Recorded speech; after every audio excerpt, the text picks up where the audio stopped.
ఈ వీడియోలో ప్రజ్ఞా సిద్ధాంతాలు, నిర్వచనాలు, వాటికి సంబంధించిన సంపూర్ణ ఆహ్, స్ వివరణ ఉంటుంది. ప్రతి పాయింట్ కూడా చాలా విలువైంది కాబట్టి చివరి వరకు చూడండి. ఇందులో కవర్ చేసిన అంశాలు ప్రజ్ఞ అంటే ఏమిటి? నిర్వచనాలు, వివిధ శాస్త్రజ్ఞుల నిర్వచనాలు, వివిధ ప్రజ్ఞా సిద్ధాంతాలుతో పాటు గార్డ్నర్ బహుళ ప్రజ్ఞా సిద్ధాంతం కూడా ఉంటుంది. మళ్ళీ అన్నీ కలిపి ఒకే దగ్గర ఆల్ ఎట్ ఎ గ్లాన్స్. ఆ పట్టిక చూస్తే మొత్తం అన్నీ గుర్తొచ్చేలా ఒక దగ్గరుంటుంది. సో, ఇది ఈ వీడియోలో కవర్ చేయడం జరిగింది. ఇందులో ప్రజ్ఞా సిద్ధాంతాలు ఏర్పడడానికి గల కారణం ఏంటంటే, ప్రతి విద్యార్థి లేదా ప్రతి వ్యక్తి ఒకే విధంగా నేర్చుకోడు. కొందరు గణితంలో బాగా రాణిస్తే, మరికొందరు సంగీతంలో రాణిస్తారు. మరికొందరు ఆటల్లో రాణిస్తారు. మరికొందరు నాయకత్వ లక్షణాలు కలిగి ఉంటారు. ఇలా ఒక్కొక్కరిలో ఒక్కో రకమైన లక్షణాలు ఉంటాయి. అందరిలో అన్నీ ఉండవు. ఒకరిలో ఉండేటటువంటి మరొకరిలో ఉండవు. ఇలా ఎందుకు జరుగుతుంది అనే దానికి ఆసక్తికరమైన విషయం మనోవిజ్ఞాన శాస్త్రవేత్తలకు కలిగి, అందుకోసము ప్రజ్ఞా సిద్ధాంతాలను ప్రతిపాదించడం జరిగింది. అందుకోసం మనోవిజ్ఞాన శాస్త్రవేత్తలు ఈ ప్రజ్ఞా సిద్ధాంతాలను ప్రతిపాదించారు. ప్రజ్ఞ అంటే ఏమిటి? ప్రజ్ఞ అనేది కేవలం ఎక్కువ మార్కులు తెచ్చుకోవడం అంటే కాదు. కొత్త పరిస్థితులను అర్థం చేసుకోవాలి, సమస్యలను పరిష్కరించాలి, అనుభవాల నుంచి నేర్చుకోవాలి, సరైన నిర్ణయాలు తీసుకోగలగాలి. ఇలాంటి సామర్థ్యాలన్నిటి సమాహారమే ప్రజ్ఞ. అంటే మార్కులు ఎక్కువ వచ్చిన వాడికి ప్రజ్ఞ ఎక్కువ ఉంటది అనుకోవడం అపోహ. ఇది రాంగ్. కాబట్టి ప్రజ్ఞ అంటే ఒక విద్యార్థి పుస్తకంలో ప్రశ్నలన్నిటికి సమాధానాలు రాయగలుగుతాడు. మరో విద్యార్థి పుస్తకం లేకపోయినా సమస్యలకు సమాధానం ఇవ్వగలుగుతాడు. కొత్త పరిష్కార మార్గాలను సూచిస్తాడు. ఇక్కడ ప్రజ్ఞ ఎవరికి ఉంది ఎక్కువ అంటే, రెండో విద్యార్థికి సమర్థవంతంగా ప్రజ్ఞను ఉపయోగిస్తున్నాడు అనే అర్థం. అంటే ఈ ప్రజ్ఞ అనేది ప్రతి వ్యక్తిలో కూడా కాన్స్టెంట్. పుట్టుకతోటే అది కాన్స్టెంట్ అనమాట. నెక్స్ట్ ప్రజ్ఞ నిర్వచనాల్ని సులభంగా ఎలా గుర్తుపెట్టుకోవాలనే దాని కోసం వేరే వీడియో ఉంది. అందులో చూడండి. ఇందులో అయితే ఓన్లీ మామూలుగా చెప్పేస్తాను.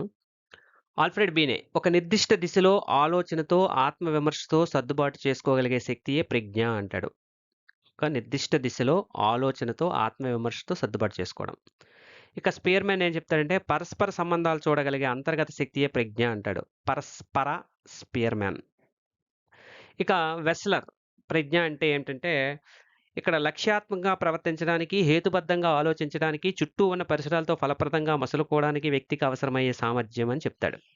ఇక్కడ కొన్ని పుస్తకాల్లో ప్రయోజనాత్మకంగా పనిచేయడానికి, వివేకవంతంగా ఆలోచించడానికి, చుట్టూ ఉన్న పరిసరాలతో సమర్థవంతంగా వ్యవహరించడానికి అవసరమయ్యే ప్రజ్ఞ అని ఉంది. అది ఒకటే. లక్ష్యాత్మకంగా ప్రవర్తించడము, ప్రయోజనాత్మకంగా ప్రవర్తించడం అంటే ఒకటే. లక్ష్యాత్మకంగా ప్రవర్తించాడంటే అది ప్రయోజనం కలుగుతది కదా! కాబట్టి ప్రయోజనాత్మకంగా ప్రవర్తించడం. హేతుబద్ధంగా ఆలోచించడానికి అన్నా, వివేకవంతంగా ఆలోచించడం అన్నా ఒకటే.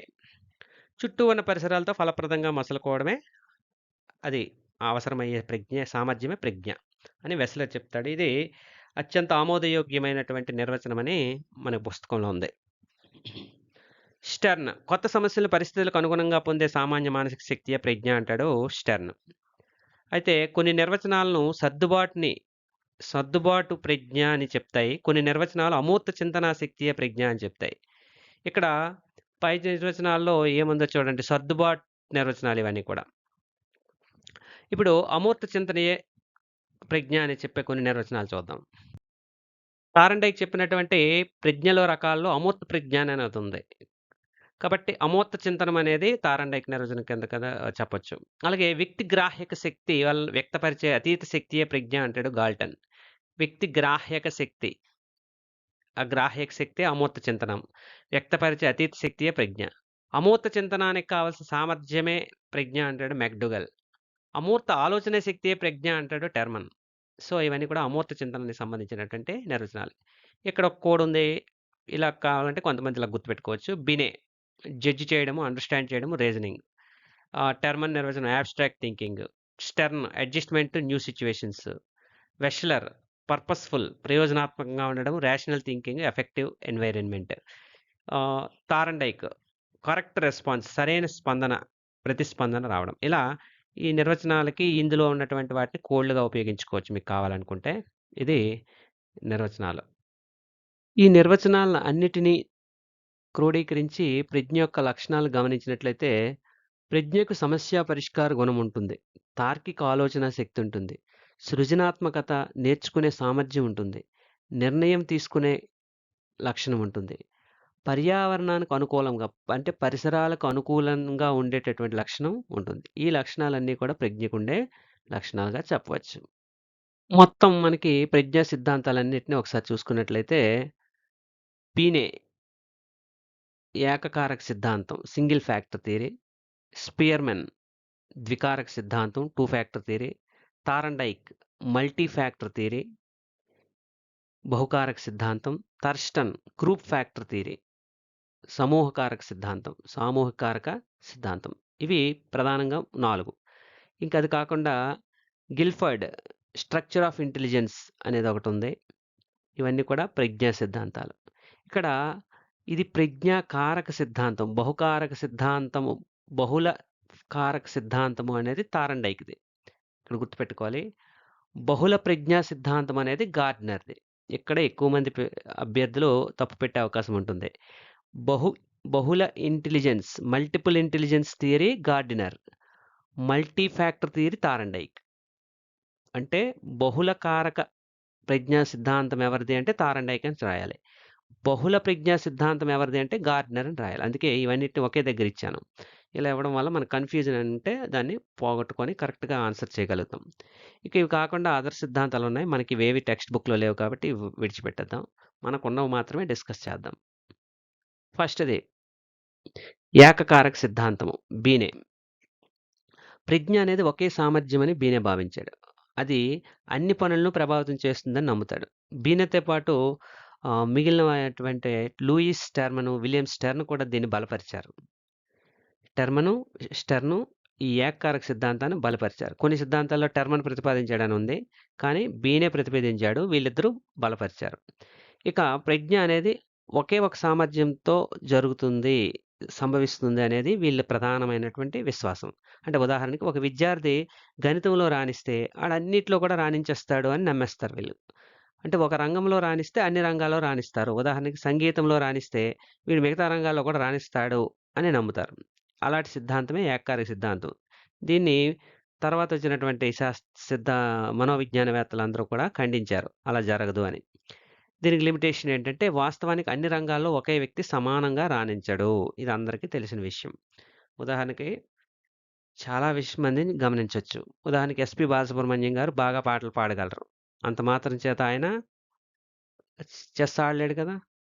చదరంగం ఆడేటటువంటి ఇంకొక ఆయన పాటలు పాడలేడు కదా. కాబట్టి వాస్తవానికి అన్ని రంగాల్లో ఒకే వ్యక్తి రాణించలేడు అనేది ఇక్కడ మనం తెలుసుకోవాలి. కాబట్టి ఈ సిద్ధాంతం అనేది పూర్తిగా ఫెయిల్ అయింది. నెక్స్ట్ చూద్దాం. ద్వికారక సిద్ధాంతం. దీన్ని ప్రతిపాదించిన వాడు స్పియర్మన్ ప్రతిపాదించినటువంటి ఈ సిద్ధాంతంలో 2 కారకాలు అంటారు. ద్వి అంటే 2 కారకాలు. ఒకటి జనరల్ ఫ్యాక్టర్, రెండోది స్పెషల్ ఫ్యాక్టర్. ఇది కొంతవరకు నమ్మశక్యంగా అనిపిస్తుంది. జీ ఫ్యాక్టర్ అన్ని పనులకు అవసరమైన సాధారణ ప్రజ్ఞ ఇది. అంటే మనిషి చేయగలిగే ప్రతి పనిలోనూ ఉండేది ఏ ఫ్యాక్టర్ అంటే జీ ఫ్యాక్టర్. కానీ మనిషి కొంతమంది మాత్రమే చేయగలిగే వారిలో ఉండేది ఏంటంటే ఎస్ ఫ్యాక్టర్. ఒక్కో పనికి ప్రత్యేక నైపుణ్యం ఉంటుంది. ఉదాహరణకి తాటి చెట్టు ఎక్కగలగడం అనేది ఒక సామర్థ్యం. అది అందరికీ రాదు. సో అది ఎస్ ఫ్యాక్టర్. కానీ తాటికాయ తినగలగడం అనేది అందరూ చేయగలరు అది. సో అది జీ ఫ్యాక్టర్. ఇక్కడ అందరూ చేయగలిగే సాధారణమైనటువంటి ప్రజ్ఞ. కానీ కొంతమంది వ్యక్తులు మాత్రమే చేయగలిగేది ప్రత్యేకమైనటువంటి కారకం ఎస్ ఫ్యాక్టర్. ఉదాహరణకి ఒక విద్యార్థి మంచి సాధారణ అవగాహన ఉంటుంది కాబట్టి జీ ఫ్యాక్టర్ ఉంటుంది. కానీ గణితంలో ప్రత్యేక నైపుణ్యం ఉంటే అది ఎస్ ఫ్యాక్టర్గా మనం భావించవచ్చు. అంటే సైన్స్ కానీ తెలుగులో కానీ ఇలా ప్రతి సబ్జెక్ట్లో ఒక్కొక్క సబ్జెక్ట్లో ఒక్కొక్క నైపుణ్యం ఉంటే ఒక్కొక్క ఎస్ ఫ్యాక్టర్ ఉన్నట్టు అర్థం. కానీ జీ ఫ్యాక్టర్ అనేది వీళ్ళందరికీ ఒకటే. జీ ఫ్యాక్టర్ అనేది అందరిలోనూ ఉంటుంది. ఇది ప్రజ్ఞా పరీక్షలు మాపనం చేయగలిగేవి ఏవి? ప్రజ్ఞా పరీక్షలు మాపనం చేయగలిగేవి జీ ఫ్యాక్టర్ని మాత్రమే. ఎస్ ఫ్యాక్టర్ని మాపనం చేయలేవు. మరి నిర్దిష్ట పరీక్షలు మాత్రమే మాపనం చేసేవి ఎస్ ఫ్యాక్టర్. అంటే సాధారణ ప్రజ్ఞ కనుక్కోవాలంటే అందుకే మనకి జిఎస్ జనరల్ సబ్జెక్ట్ ఉంటది. మనకి కాంపిటేటివ్ ఎగ్జామ్స్‌లో జనరల్ పేపర్ ఏది? అది జీ ఫ్యాక్టర్‌గా చెప్పొచ్చు. స్పెషలైజేషన్. సపోజ్ మ్యాథ్స్ వాడికి మ్యాథ్స్ పేపర్, తెలుగు వాడికి తెలుగు పేపర్, ఇంగ్లీష్ వాడికి English paper. S S factor. ఇది క్లియర్‌గా అర్థమయ్యడానికి ఎగ్జాంపుల్.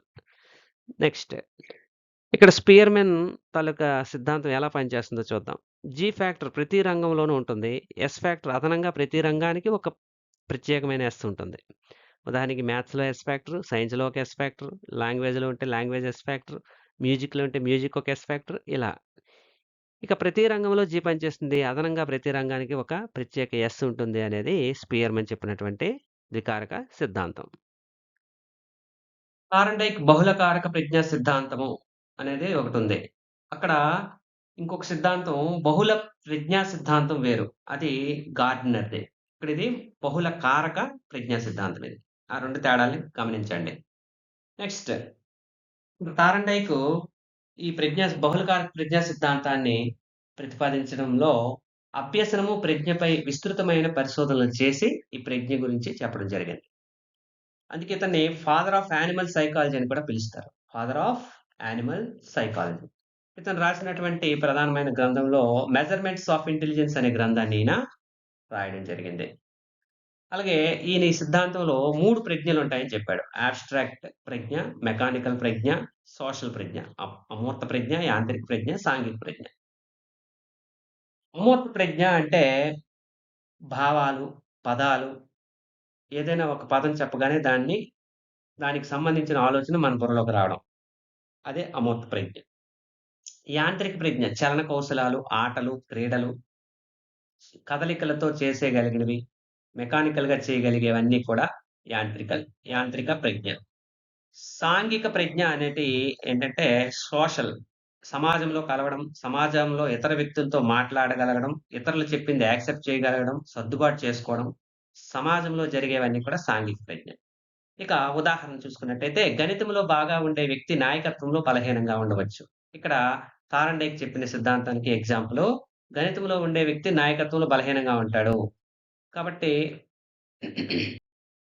దీన్ని బట్టి మనకేం అర్థమవుతుందంటే బహుళకారక సిద్ధాంతం ప్రకారం థారండైక్ ఒక వ్యక్తిలో ఉండే మల్టిపుల్ ఫ్యాక్టర్స్ అనేవి ప్రతి సామర్థ్యంలోనూ వేరు వేరుగా ఉంటాయి అనేది అర్థమవుతుంది. అంటే గణితంలో బాగా ఉండేవాడు నాయకత్వంలో తక్కువగా ఉండొచ్చు. కాబట్టి ప్రతి సామర్థ్యంలో ఉండే ఆహ్, కారకాలనేవి ప్రతి సామర్థ్యంలో వేరు వేరుగా ఉంటాయి.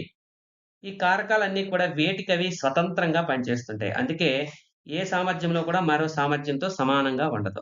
ఇక్కడ గణితంలో ఉండే సామర్థ్యం నాయకత్వంలో ఉండే సామర్థ్యానికి సమానంగా ఉండదు. ఇది తేడా ఉంటుంది. ఇక ప్రజ్ఞకి 4 గుణాలున్నాయని చెప్పాడు. అవేంటంటే స్థాయి, వ్యాప్తి, వైశాల్యము, వేగము. లెవెల్. లెవెల్ అంటే ఏటి? ఒక కృత్యం గాని, ఒక పని గాని ఏ స్థాయి వరకు పూర్తి చేయగలుగుతున్నాము అనేది తెలియజేసేదే స్థాయి. అంటే ఉదాహరణకి గేమ్స్ ఉంటాయి. ఒక గేమ్ తీసుకున్నట్లయితే ఆ గేమ్‌లో 10 లెవెల్స్ ఉంటాయి. 10 లెవెల్స్‌లో ఏడో లెవెల్ వరకు మనం వెళ్ళగలిగాం. అది మన స్థాయి. సో, స్థాయి అంటే అది. ఒకటో లెవెల్, రెండో లెవెల్, మూడో లెవెల్, నాలుగో లెవెల్ అలాగా స్థాయిలు. ఆ లెవెల్ ఒక 7 లెవెల్స్ వరకు వీడు చేయగలిగాడు. ఆ తర్వాత మరి చేయలేకపోతున్నాం. ఓడిపోతున్నాం ఆ గేమ్‌లో. సో, మన లెవెల్ 7. అలాగా నెక్స్ట్ రేంజ్. రేంజ్ అంటే ఏటి? ఇలాంటి లెవెల్స్ ఉండేటటువంటి రకరకాలైనటువంటి పనుల్లో ఎన్ని చేయగలుగుతున్నాడు? ఇప్పుడు ఒక గేమ్‌లో మూడో లెవెల్‌లో ఉన్నాడు. ఇంకో గేమ్‌లో ఐదో లెవెల్‌లో ఉన్నాడు. ఇంకో గేమ్‌లో పదో లెవెల్‌లో ఉన్నాడు. ఇంకో గేమ్‌లో ఒకటో లెవెల్‌లో ఉన్నాడు. ఇలా ఇన్ని లెవెల్స్ ఎన్ని గేమ్స్ ఎగ్జాంపుల్ గేమ్స్ కోసం మాట్లాడుతున్నాం. ఎన్ని గేమ్స్ వరకు చేయగలుగుతున్నాడో అనేది వ్యాప్తి. ఇది మీకు అర్థమవుతదని అలా చెప్తున్నాను. లెవెల్ అంటే అర్థమైంది కదా! లెవెల్ అంటే ఒక గేమ్‌లో కొన్ని levels. Level 1, level 2, level 3, level 4. మనమే ఎగ్జాంపుల్ మన మొబైల్ పట్టుకొని లెవెల్స్ కొన్ని గేమ్స్ చెస్ ఒక ఆట. హ్మ్. మైండ్ మ్యాప్ ఒక ఆట. ఇలా 2, 3 ఆటలు తీసుకుంటే మొదటి దాంట్లో ఒక లెవెల్, రెండో దాంట్లో ఇంకో లెవెల్, మూడో దాంట్లో ఒక లెవెల్. ఇది ఆ 3 కలిపి వ్యాప్తి. ఇప్పుడు ఏరియా అంటే ఎన్ని లెవెల్స్‌లో ఎంత వరకు వ్యాప్తిలో ఉన్నాము అనేది వ్యాప్తి తెలియజేస్తుంది. అంటే వ్యక్తి ఎన్ని కృత్యాలు చేయగలుగుతున్నాడు అనేది తెలియజేసేదే వ్యాప్తి. ఇది ఒక కృత్యంలో ఎంత స్థాయి. ఇది ఎన్ని కృత్యాలు. ఇక్కడ గేమ్స్‌తో అన్వయించుకుంటే ఒక గేమ్‌లో ఎన్ని లెవెల్స్. అలాంటి గేమ్స్ ఎన్ని ఆడుతున్నాడు. అది వ్యాప్. ఏరియా. ఇప్పుడు ఏరియా చూసుకున్నట్లయితే మనం రెక్టాంగిల్ ఏరియా ఫార్ములా ఏంటి? Space into berth into length. అక్కడ ఇక్కడ లెవెల్ ఇంటూ రేంజ్ అనమాట. ఎన్ని లెవెల్స్, ఒక్కొక్కటి ఎంత స్థాయి. ఆ 2 గుణిస్తే వచ్చేదే వైశాల్యం. ఇది కూడా అంతే. ఎన్ని స్థాయిలు, ఒక్కొక్కటి ఎంత వ్యాప్తి. ఆ మొత్తమే వైశాల్యం. సో, వైశాల్యం అంటే ఒక వ్యక్తి ఎన్ని కృత్యాలను ఎంతెంత స్థాయిల వరకు పూర్తి చేయగలుగుతున్నాడని చెప్పేదే వైశాల్యం. స్పీడ్. స్పీడ్ అంటే వేగం, పెర్ఫార్మెన్స్. ఒక వ్యక్తి ఎన్ని కృత్యాలను ఎంతెంత స్థాయిల వరకు ఎంత వేగంతో పూర్తి చేస్తున్నాడనేదే పెర్ఫార్మెన్స్ గురించి తెలియజేస్తుంది. ఇది టారండైక్ యొక్క మల్టీ ఫ్యాక్టర్ థియరీ అని చెప్పొచ్చు. ఇక్కడ వ్యక్తి యొక్క ఒక సామర్థ్య స్థాయిని బట్టి మరొక సామర్థ్యాన్ని అంచనా వేయలేం. ఇందాక మనం చెప్పినటువంటి గణితంలో ఉండే స్థాయిని బట్టి నాయకత్వంలో ఉంటదా అని చెప్పలేం. లేకపోతే పాటలు పాడే వాడి శక్తి ఉన్నవాడికి ఆర్ట్స్ బొమ్మలు గీసే శక్తి ఉంటదా? ఇలా చెప్పలేం. ఒక సామర్థ్య స్థాయిని బట్టి మరొక సామర్థ్య స్థాయిని అంచనా వేయలేం. సామర్థ్యాలు అంచనా వేయడంలో ఒక రంగంలో కనబరిచే ప్రావీణ్యత మరో రంగంలో ప్రావీణ్యతను నిర్ధారించలేరు. సో, ఇది దానికి ఎగ్జాంపుల్‌గా మనం చెప్పుకోవచ్చు. తారండైక్ మానసిక సామర్థ్యాలను మాపనం చేయడానికి సీఏవీడీ అనే ఒక టెస్ట్‌ని తయారు చేశాడు. ఇక్కడ సీఏవీడీ అనేది ఈ మానసిక సామర్థ్యాలను మాపనం చేసే ఒక నిక్ష. ఆ నిక్షలో వాక్య పూరణము సెంటెన్స్ కంప్లీషన్, గణితము అర్థమెటిక్, పదజాలము వొకాబులరీ, నిర్దేశాలు డైరెక్షన్స్. ఈ 4గిటిని బేస్ చేసుకొని 4 నిక్షలు తయారు చేశాడు. ఇక్కడ సీఏవీడీలో సి అంటే sentence completion. Completion. C means completion. A means arithmetic. V means vocabulary. D means directions. ఈ 4 సీఏవీడీ అనే కోడ్‌తో గుర్తుపెట్టుకోవచ్చు. ఇది తారండైక్ మానసిక సామర్థ్యాల మాపనం చేసేయడానికి ఉపయోగించేటటువంటి నిక్షలు. ఇక థర్స్టన్ గ్రూప్ ఫ్యాక్టర్ థియరీ. దీన్ని సామూహిక కారక సిద్ధాంతము అంటారు. ఇందులో సామూహిక కారక 7 అక్షరాలున్నాయి. సో, 7 ఫ్యాక్టర్స్ అని గుర్తుపెట్టుకోండి. విఎన్ఆర్ఎస్‌డబ్ల్యూఎంపి. మీ ఫ్రెండ్ ఎవరైనా పేరుంటే విఎన్ఆర్ అనే పేరు పెట్టుకోండి. ఎస్‌డబ్ల్యూఎం అనే ఒక ఫ్రెండ్ పేరు పెట్టుకోండి. ఈళ్ళిద్దరూ కలిపి partners. VNR, SWM partners. VNR V Narayanarao లేదా V Nageswararao. S S Swathi Muthyam, Swathi Muthyam, Swathi Muthyam. ఈ ముగ్గురు partners P. So, VNR, Swathi Muthyam partners అని గుర్తుపెట్టుకోండి. అలా ఈ కోడ్ గుర్తుపెట్టుకోవడానికి ఒక టెక్నిక్ అంతే. ఎవరిని ఇది ఆపాదించడం కాదు. మీకు ఫ్రెండ్స్ లేదా మీ కొలీగ్స్ లేకపోతే మీ రిలేటివ్స్ పేర్లు గుర్తుండుకోవడానికి మనకు నచ్చినటువంటి పేర్లు పెట్టుకొని ఇది గుర్తుపెట్టుకోవచ్చు. వి అంటే వెర్బల్ శాబ్దిక, ఎన్ అంటే నెంబర్ సంఖ్య, ఆర్ అంటే రీజనింగ్ తార్కిక వివేచనం, స్పేషియల్ ప్రాదేశిక ఆకారాల భావన ఇలాంటివి, వర్డ్ ఫ్లూయెన్సీ పదధారాలత, మెమరీ స్మృతి, పర్సెప్షన్ ప్రత్యక్షం. ఇవి ఈ 7 Thurstone group factor theory. Group ఫ్యాక్టర్‌లో ఎన్ని ఉంటాయంటే 7. సామూహిక కారక. సామూహికారక కాకర సామూహిక కారక 7. ఇలా గుర్తుపెట్టుకోవడం కోసం కలర్స్ దానికి ఒక కోడ్ పెట్టుకున్నాం. Primary mental abilities. దీన్ని మల్టిపుల్ ఫ్యాక్టర్ అనాలిసిస్ అనే 2 గ్రంథాలను ఇతను రాశాడు. థర్స్టన్ ప్రైమరీ మెంటల్ ఎబిలిటీస్ అనే ఒక గ్రంథము, మల్టిపుల్ ఫ్యాక్టర్ అనాలిసిస్ అనేది మరొక గ్రంథం. ఈ 2 గ్రంథాలు కూడా రాసిందే థర్స్టన్. ఇది గ్రూప్ ఫ్యాక్టర్ థియరీ. ఇప్పుడు వెర్బల్ అంటే శాబ్దికమైనటువంటివి. దీనికి ఒక్కొక్క దానికి ఉదాహరణలు చూద్దాం. ప్రతి సామర్థ్యానికి ఉదాహరణలు చూద్దాం. వెర్బల్ పదాలు, ఆ పదాలకి అర్థాలు ఇలాంటివి. నెంబర్ అంటే సంఖ్యలకు సంబంధించిన భావనలు ఇవన్నీ కూడా నెంబర్. రీజనింగ్ సమస్య పరిష్కారము, వివేచన ఇలాంటివి. స్పేషియల్ ఆకారాలు, వస్తువులు, మ్యాపులు ఇలాంటివి చదవడం. మెమరీ గుర్తుంచుకోవడానికి ఉదాహరణ. వర్డ్ పదధారాలత అన్నాం. ఇక్కడ పదధారాలత అంటే భాషా జ్ఞానానికి సంబంధించింది. పర్సెప్షన్ అమూర్త భావనలు ఊహించడము, దృశ్య వివరాలు గ్రహించడము, వస్తువుల మధ్య తేడాలు గ్రహించడం ఇలాంటివన్నీ కూడా పర్సెప్షన్ కింద వస్తాయి. ఇవి ప్రైమరీ మెంటల్ ఎబిలిటీస్. ఈ 7 కూడా థర్స్టన్ చెప్పినటువంటి సామూహికారక సిద్ధాంతము. గిల్ఫర్డ్ స్ట్రక్చర్ ఆఫ్ ఇంటెలిజెన్స్ ఎస్ఓఐ అంటారు. గిల్ఫర్డ్ ఎస్ఓఐ ఎస్ఓఐ అంటే స్ట్రక్చర్ ఆఫ్ ఇంటెలిజెన్స్. ఈ స్వరూప సిద్ధాంతం అంటారు దీన్ని. స్వరూప సిద్ధాంతంలో 3 ఈ మూడిటి ద్వారా ఇదొకటి, ఇదొకటి, ఇదొక తలం. 3 తలాలు. అంటే పొడవు, వెడల్పు, ఎత్తు. ఈ మూడిటి ద్వారా వీటి కలయిక ద్వారా ఇవి కంటెంట్స్ 5, ఆపరేషన్స్ 5, వాటి నుంచి వచ్చే products 6. 5 into 5 into 6 that is equal to 150. 150 సామర్థ్యాల కలయికే గిల్ఫర్డ్ చెప్పినటువంటి structure of intelligence.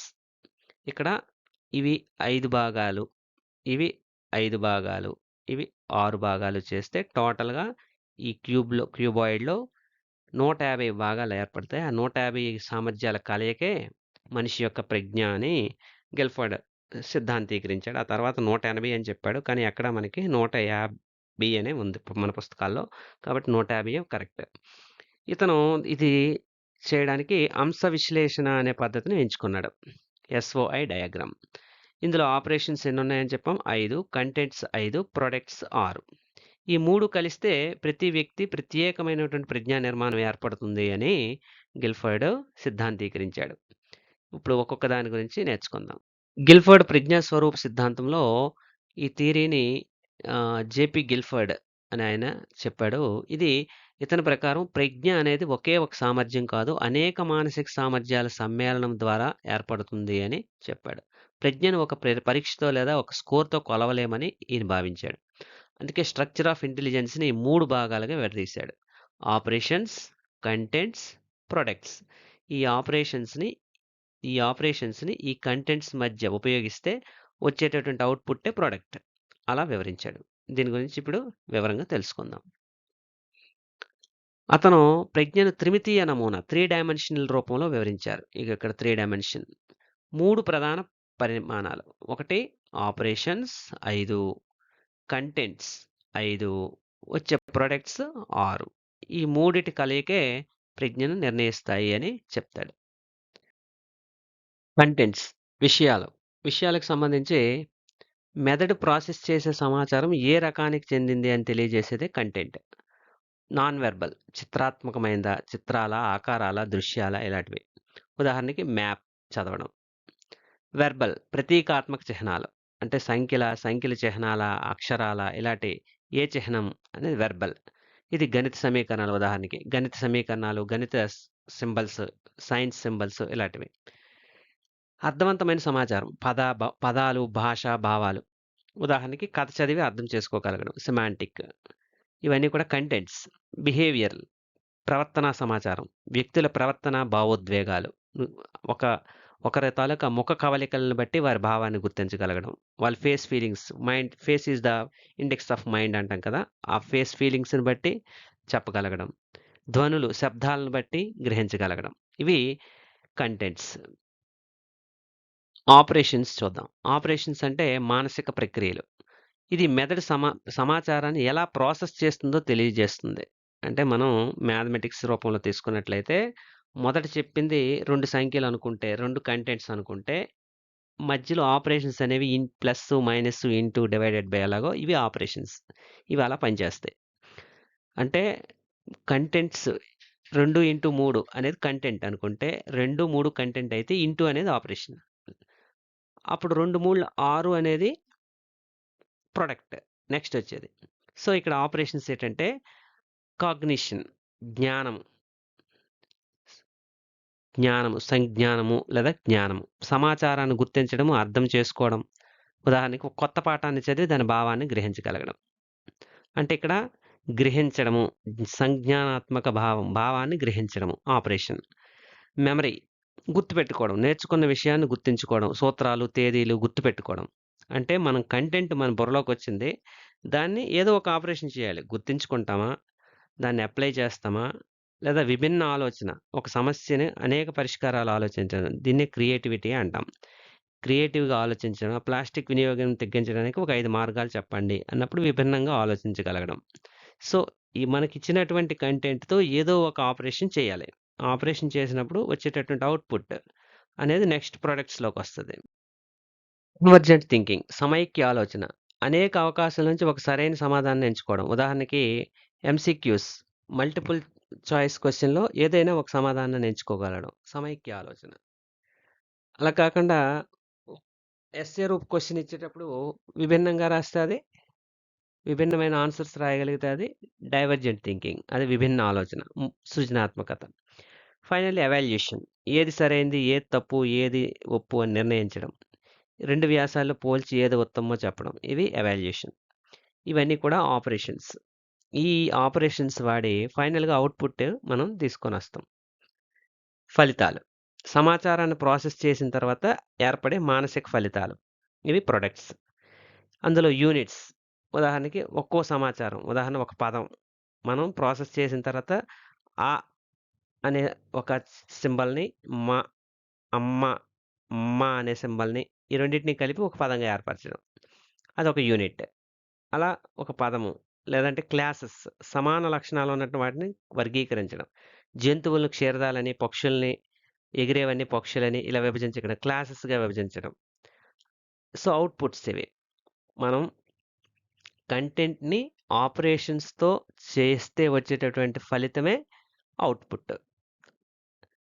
Next relations సంబంధాలు ఏర్పరచడం. 2 అంశాల మధ్య సంబంధాన్ని ఏర్పరచడం. ఈ గురువు, ఇతను విద్యార్థి, అమ్మ, పిల్లలు, తల్లిదండ్రులు, పిల్లలు, కుటుంబం ఇలా రిలేషన్స్ ఏర్పరచడం. ప్రొడక్ట్స్, సిస్టమ్స్ వ్యవస్థలను ఏర్పరచడం.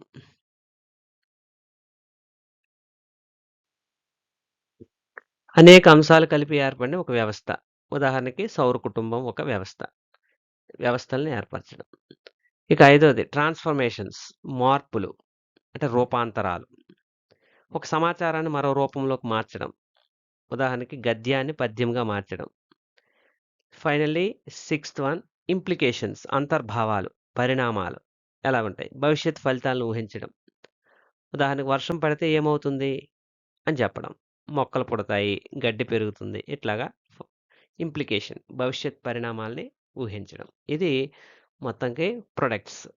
సో, ఇక్కడ మనం గుర్తుపెట్టుకోవాల్సిందేంటంటే ఒక చిత్రాల్ని నాన్ వెర్బల్ గాని, వెర్బల్ గాని, సౌండ్స్ గాని, సెమాంటిక్ గాని, బిహేవియర్ గాని వీటిలో ఏదో ఒక కంటెంట్ లేదా 2 కంటెంట్‌లని తీసుకొని, ఆ కంటెంట్‌ని ఈ 5 ఉన్నటువంటి ప్రచారకాలతో సమైక్య ఆలోచన గాని, విభిన్న ఆలోచన గాని గుర్తుపెట్టుకోవడం ద్వారా గాని, సంజ్ఞానాత్మకం ద్వారా గాని, మూల్యాంకనం ద్వారా గాని ఆపరేషన్స్ చేస్తే వచ్చేటటువంటి అవుట్‌పుట్స్ అదొక యూనిట్‌గా గాని, వర్గంగా గాని, సంబంధంగా గాని, అలాగే పద్ధతులుగా గాని, రూపాంతరాలుగా గాని, లేదా ఇంప్లికేషన్స్ అంతర్భావాలుగా గాని, పరిణామాలుగా గాని మార్చడమే మొత్తం అలా జరగడాన్నే మనం స్ ఈ స్వరూప సిద్ధాంతం ఎవరు చెప్పినది? గిల్ఫర్డ్ చెప్పినటువంటి అమెరికాకి చెందిన గిల్ఫర్డ్ చెప్పినటువంటి స్వరూప సిద్ధాంతంగా పేర్కొంటాం.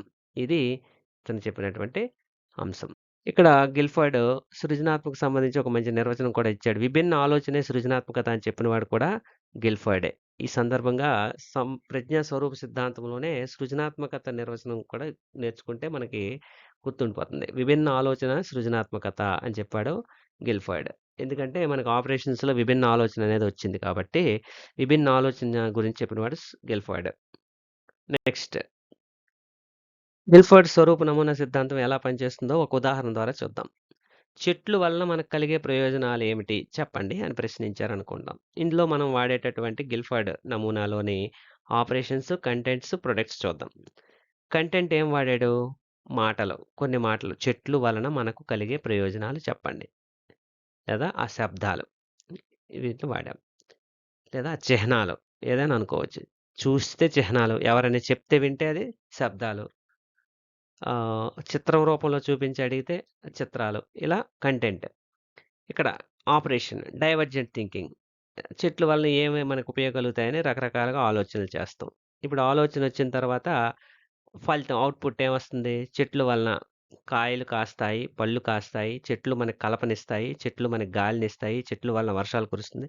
ఇలా ఒక్కొక్క ప్రయోజనం ఒక్కొక్క యూనిట్‌గా అవుట్‌పుట్ అనేది వస్తుంది. సో, ఇది గిల్ఫర్డ్ నమూనాలో ఒక మానసిక సామర్థ్యాన్ని సూచిస్తుంది. సో, ఇది ఎగ్జాంపుల్. గిల్ఫర్డ్ సామర్థ్యాల సంఖ్య. మొత్తం 5 ఆపరేషన్స్, 4 కంటెంట్స్, 6 ప్రొడక్ట్స్‌తో స్టార్టింగ్‌లో చెప్పాడు. అది 120 మానసిక సామర్థ్యాలను మొదట సిద్ధాంతీకరించాడు. తర్వాత దాన్ని మరొకటి యాడ్ చేసి 5 × 5 × 6 150 అని చెప్పాడు. తర్వాత విస్తరణలో అది 180 వరకు వివరించారు. కానీ మన పుస్తకాల్లో అయితే 150 వరకే మనకుంది కాబట్టి ఇదే మన ఆన్సర్. గార్డ్నర్ బహుళ ప్రజ్ఞా సిద్ధాంతం మల్టిపుల్ ఇంటెలిజెన్స్ థియరీ. ఇందాక చెప్పినట్టే థారండైక్ అనేది బహుళకారక సిద్ధాంతం. బహుళకారక ప్రజ్ఞా సిద్ధాంతం. ఇది బహుళ ప్రజ్ఞా సిద్ధాంతం. దీన్ని ప్రతిపాదించినవాడు హోవార్డ్ గార్డ్నర్. ఈయన రాసినటువంటి గ్రంథం 'frames of mind: the theory of multiple intelligence' అనే గ్రంథాన్ని గార్డ్నర్ రాశాడు. సాధారణంగా మనం ప్రజ్ఞ అంటే పరీక్షల్లో ఎక్కువ మార్కులు సాధించడం ద్వారా ఐక్యూ ఎక్కువగా ఉండడం అని భావిస్తాం. కానీ గార్డ్నర్ ఈ అభిప్రాయాన్ని సవాల్ చేశాడు. అంటే మార్కులు ఎక్కువొస్తే ఐక్యూ ఎక్కువ ఉన్నట్టు కాదు అని ఈ అభిప్రాయాన్ని ఇతను సవాల్ చేశాడు. ఈయన ప్రకారం ప్రజ్ఞ అనేది ఒకే సామర్థ్యం కాదు. ప్రతి వ్యక్తిలో అనేక రకాల ప్రజ్ఞలు మల్టిపుల్ ఇంటెలిజెన్సెస్ ఉంటాయి అంటాడు. ప్రతి వ్యక్తి తనదైన ప్రత్యేక ప్రతిభతో కలిగి ఉంటాడు అని చెప్తాడు. ఉదాహరణకి ఒక విద్యార్థి గణితంలో ప్రతిభ చూపుతాడు. మరొకడు సంగీతంలో అద్భుతంగా రాణిస్తాడు. ఇంకొకడు క్రీడల్లో నాయకత్వంలో ప్రకృతి అర్థం చేసుకోవడంలో ప్రతిభ కనబరుస్తాడు. ఇవన్నీ కూడా ప్రజ్ఞా రూపాలే అని గార్నరు పేర్కొన్నాడు. ఇక్కడ గార్డ్నర్ సూచించినటువంటి 7 రకాల ప్రజ్ఞలు. తర్వాత అవి 8, తర్వాత చివరిగా 9గా అని కూడా ప్రతిపాదించాడు. ఇప్పుడు మనం ఇందులో ముఖ్యమైనటువంటి word smart, number smart, spatial intelligence ఈ మూడిటి అనేవి ముఖ్యమైనవి. ఈ మూడిటి ద్వారా మాత్రమే సాంప్రదాయిక ప్రజ్ఞా పరీక్షల ద్వారా కొలవగలిగేటటువంటివి. ఈ ఏడింట్లో వర్డ్ స్మార్ట్ అంటే భాషా ప్రజ్ఞను, భాషను సమర్థవంతంగా అర్థం చేసుకోవడం. వీళ్ళని పద నేర్పరులు అంటారు.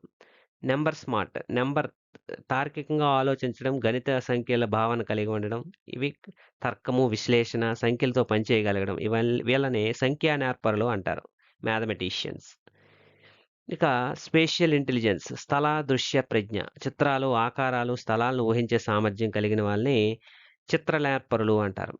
మ్యూజికల్ ఇంటెలిజెన్స్, సంగీతాన్ని అర్థం చేసుకోవడం, సృష్టించడం, మ్యూజిక్ డైరెక్టర్స్ వీళ్ళందరూ సంగీత నేర్పరులు. బాడీ కైనెస్టిక్ ఇంటెలిజెన్స్, శారీరక ప్రజ్ఞ, శరీర కదలికలను సమర్థవంతంగా ఉపయోగించడం, జిమ్నాస్టిక్స్ ఇలాంటివి చేసేవాళ్ళు శారీరక నేర్పరులు అంటారు. ఇంటర్పర్సనల్ ఇంటెలిజెన్స్, సోషల్ స్మార్ట్ అంటారు, సామాజిక ప్రజ్ఞ. ఇంటర్పర్సనల్ ఇంటెలిజెన్స్ అంటే ఇంటర్ అనగానే సొసైటీలోకి వెళ్ళిపోవాలి, ఇంట్రా అనగానే మనలోకి వచ్చేయాలి. మనలో ఉండేది ఇంట్రా, బయట వ్యక్తులు అందరి మధ్య ఉండేది ఇంటర్. చాలా దగ్గర అవసరం పడుతుంది, గుర్తుపెట్టుకోండి ఇది. ఇతరులను అర్థం చేసుకోవడం, వారిలో సమర్థవంతంగా వ్యవహరించడం, వీళ్ళని సాంఘిక నేర్పరులు అంటారు. చాకచక్యంగా మాట్లాడడం, ఎవరినైనా ఒప్పించే సామర్థ్యం కలిగి ఉండడం, ఇలాంటి వాళ్ళు సామూహిక సమావేశాల్లో లీడర్షిప్ క్వాలిటీస్ కలిగి ఉంటారనమాట. నెక్స్ట్ ఇంట్రా, ఇప్పుడే చెప్పాను. ఇంట్రా పర్సనల్ ఇంటెలిజెన్స్, ఆత్మ పరిశీలన, మనలోకి మనం చూసుకోవడం ఇంట్రా. ఇంట్రా, తనను తాను అర్థం చేసుకోవడము స్వీయ నేర్పరులు వీరు. వీళ్ళు మోస్ట్లీ ఎలా ఉంటారంటే సమాజంలో కలవకుండా ఐసోలేట్‌గా ఉండడం, ఇలాంటి లక్షణాలు. అంటే దీనికి మనకి మూర్తిమత్వంలో వస్తది మళ్ళీ. ఐసోలేట్‌గా ఉండడము, ఎవరితో కలవకపోవడం అలాంటి లక్షణాలు. ఇన్ఫీరియారిటీ కాంప్లెక్స్ కలిగిన వాళ్ళు ఎక్కువగా ఈ రకమైనటువంటి వ్యక్తులు అయ్యుంటారు. స్వీయ నేర్పరులు ఎక్కువగా ఇన్ఫీరియారిటీ కాంప్లెక్స్ కలిగి ఉంటుంటారు.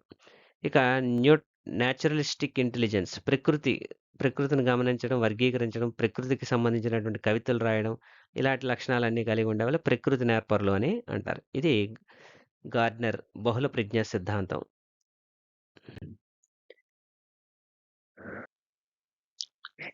ఇక ఈ మొత్తం గార్డ్నర్ సంబంధించింది లింగ్విస్టిక్, భాష. అంటే వీళ్ళు రచయితలు అయ్యి ఉంటారు. లాజికల్ థింకింగ్, వీళ్ళు శాస్త్రవేత్త, మ్యాథమెటిషియన్స్ అయ్యి ఉంటారు. స్పేషియల్, దృశ్య ఊహ, ఆర్కిటెక్ట్, డిజైనర్ అయ్యి ఉంటారు. మ్యూజికల్, సంగీతం, గాయకుడు, మ్యూజిక్ డైరెక్టర్ అయ్యి ఉంటారు. బాడీలీ కైనెస్థెటిక్ అని చెప్పాం, శారీరక నైపుణ్యం, క్రీడాకారులు, జిమ్నాస్టిక్స్ ఇలాంటి వాళ్ళు. ఇంటర్పర్సనల్, ఇతరులను అర్థం చేసుకోవడం, లీడర్స్, ఉపాధ్యాయులు, మానసిక శాస్త్రవేత్తలు ఇలాంటి అందరూ అవుతారు. ఇంట్రాపర్సనల్ ఇందాక అనుకున్నాం, వీళ్ళు ఇన్ఫీరియారిటీ కాంప్లెక్స్ ఎక్కువగా ఉన్న వాళ్ళు ఉంటారు. తత్వవేత్తలు, మేధావులు ఎక్కువగా వాళ్ళు సైలెంట్‌గా ఉంటారు, ఎక్కువ మాట్లాడరు, ఇలాంటి లక్షణాలు కలిగిన వాళ్ళు. తనను తాను అర్థం చేసుకోవడం. నేచురలిస్టిక్, ప్రకృతివాదులు, రైతులు, రూసో ఇలాంటి వాళ్ళనమాట. రూసో మన ఇంకెవరైతే సోక్రటిస్ కాదు, భారతీయుడే అతను. రవీంద్రనాథ్ ఠాగూర్ ప్రకృతివాదులు వీళ్ళందరూ కూడా. ఎగ్జిస్టెన్షియల్ జీవితార్థంపై ఆలోచన ఇలాంటివి తత్వవేత్తలు. ఇది లేదు మనకి ఇంతవరకే. మొత్తాన్ని రీక్యాప్చులేషన్ చేద్దాం. ఒకే దగ్గర single factor theory Alfred Binet ప్రతిపాదించాడు. దీన్ని బలపరిచిన వారు చెప్పగలరా? Lewis Terman and Stern. అయితే ప్రజ్ఞ ఒకే సామర్థ్యం మీద ఆధారపడి ఉంటుందని, ఒకే ప్రజ్ఞ అన్ని పనులకు ప్రభావితం చేస్తుందని వీళ్ళు నమ్ముతారు. ఇది one intelligence theory, single factor theory, unifactor theory అని అంటాం. ఒక విద్యార్థి ఒక సబ్జెక్ట్‌లో రాణిస్తే అన్నిట్లో రాణిస్తాడని వీళ్ళు నమ్ముతారు. సో, దీన్ని ఎక్కువ మంది యాక్సెప్ట్ చేయలేదు. ద్వికారక సిద్ధాంతం స్పియర్మన్. ప్రజ్ఞలో 2 కారకాలుంటాయని, ఒకటి సామాన్య కారకం, ఒకటి స్పెషల్ కారకం ఉంటదని. సామాన్య కారకం అన్నిట్లోనూ ఉంటుంది. ఇంటెలిజెన్స్ స్పెషల్ కారకం అనేది ఒక్కొక్క సబ్జెక్ట్‌లో ఒక్కొక్క స్పెషలైజేషన్ ఎస్ ఫ్యాక్టర్ ఉంటుందని చెప్తాడు. Next multi factor theory Thorndike. ప్రత్యేక ప్రజ్ఞ అనేది చిన్న చిన్న సామర్థ్యాల సమాహారము అని. అందులో 3 రకాల ప్రజ్ఞల్ని థారండైక్ చెప్తాడు. యాంత్రిక ప్రజ్ఞ, అమూర్త ప్రజ్ఞ, ఇంకొకటి సాంఘిక ప్రజ్ఞ. ఇవి చెప్తాడు. అలాగే వాటికి గుణాలు 4 గుణాలని చెప్తాడు. అనేక స్వతంత్ర సామర్థ్యాలు ఇందులో దేనికది ఇండిపెండెంట్‌గా ఉంటాయని చెప్తాడు. ఒకరు గణితంలో భాగంగా ఉంటే, సంగీతంలో బలహీనంగా ఉండొచ్చు అని ఇలా చెప్తాడు. Next group factor theory L L Thurstone 7. దీనికి ఒక కోడ్ పెట్టుకోమని చెప్పాం. VNR SWM P. దేనికనేది అందులో క్లియర్‌గా ఉంది. భాష, సంఖ్య, స్మృతి, తర్కం మొదలైనవన్నీ కూడా. ప్రైమరీ మెంటల్ ఎబిలిటీస్ అనే గ్రంథాన్ని రాశాడు ఈయన L L Thurstone. Next structure of intelligence S Y Guilford. ఇది క్యూబాయిడ్ వస్తుంది. 5x5x6. అది మొదట 4x5x6 120, తర్వాత అది 150 అయింది. ఇప్పుడు 180 అంటున్నారు గానీ, మన పుస్తకాల్లో అయితే 150 వరకే ఉంది. సృజనాత్మకత, విశ్లేషణ, మూల్యాంకనం అంటే అనేక సామర్థ్యాల కలయిక మొత్తమే అవుట్‌పుట్ అని చెప్తాడు Guilford. Next multiple intelligence theory Gardner. ఇవి కారక సిద్ధాంతాలు. ఇది ఇంటెలిజెన్స్ థియరీ. ఇది హోవర్డ్ గార్డ్నర్. ప్రతి వ్యక్తిలో అనేక రకాల ప్రజ్ఞలుంటాయని చెప్తాడు. మొదట 7, తర్వాత 8 విస్తరించి 9 భావనల వరకు తీసుకెళ్ళాడు. కానీ మన దగ్గర 7 ఉన్నాయి.